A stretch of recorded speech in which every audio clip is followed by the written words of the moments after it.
पापात्मनां त्वदीयां हृदये सुबुद्धि सदा सदां प्रजनां भवत्यवज्ञां तां कामपात्मपरिपालने भवं मुखं करोति वाचालं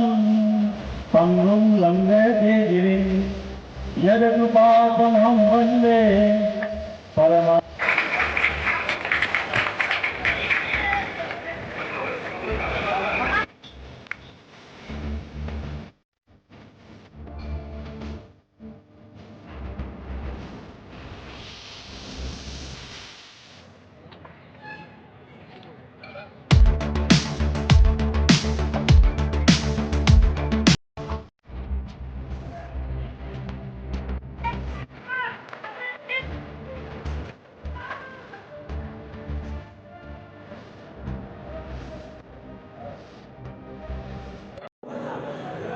એસટી નિગમ દ્વારા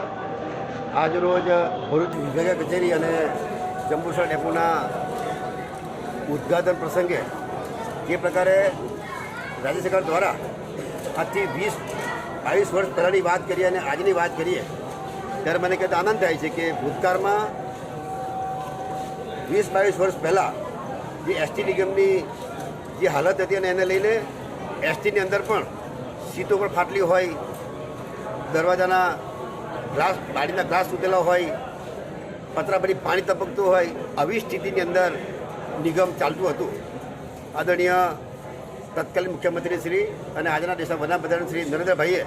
જ્યારે ગુજરાતના મુખ્યમંત્રી હતા ત્યારે આ રાજ્ય સરકાર મદદ કરીને નિગમને કઈ રીતના નિગમને ખોટ કરતું છે એમાંથી બહાર લાવવું અને એ પ્રકારના પ્રયત્ન કરીને દર વર્ષે અત્યારે પણ 2000 જેટલી બસો આ રાજ્ય સરકાર નિગમને આપી રહી છે. જે પ્રકારે મુસાફરોને પણ સુવિધાયુક્ત બસો માટે પણ વોલ્વો બસો હોય, એસી બસો હોય, સેમી લક્ઝરી બસો હોય, મિડી બસ હોય, આ પ્રકારની સુવિધા પણ લોકોને આપીને જે પ્રકારે જોયું છે કે ભૂતકાળના એસટીના ડેપોની વાત કરીએ અને આજના એસટી ડેપોની વાત કરીએ ત્યારે અમદાવાદનું ગીતા મંદિરનું બસ પોર્ટ હોય, વડોદરાનું હોય, રાજકોટનું હોય, જામનગરનું હોય કે સુરતનું અડાજણનું હોય, જે પ્રકારની સુવિધાયુક્ત જે એસટી બસ પોર્ટ બન્યા છે અને એ જ પ્રકારે આજે અહીંયા જંબુસર ખાતે પણ 5,50,00,000 ખર્ચે આજે અહીંયા 12 જેટલા પ્લેટફોર્મ ધરાવતું એ પ્રકારનું અહીંયા સુંદર મજાનું ડ્રાઈવર કરતા માટેનું રેસ્ટ રૂમ, કેન્ટીન,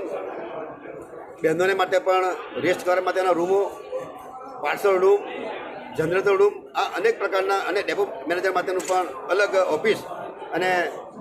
5,50,00,000 ખર્ચે અહીંયા નિર્માણ પ્રોજેક્ટનું ઉદ્ઘાટન કર્યું છે. અને ભરૂચની અંદર સવારમાં વિભાગીય કચેરીમાં પણ 4,65,00,000 ખર્ચે ત્યાં પણ વિભાગીય ઓફિસ બિલ્ડિંગ જે બન્યું છે એનું પણ એક ત્યારે રાજ્ય સરકાર પણ જ્યારે પણ એસટી વિભાગને જરૂર પડતી હોય ત્યારે મદદરૂપ થઈને આપણું જે ભૂતકાળનું જે જર્જરિત જે ડેપો હતા એમાંથી નવનિર્મિત થઈ શકે એ માટેના પ્રયત્નો થઈ રહ્યા છે. ત્યારે આજે અહીંયા જંબુસર ખાતેના બસ ડેપોના ઉદ્ઘાટન પ્રસંગે પણ આપ સૌને અભિનંદન પાઠવું.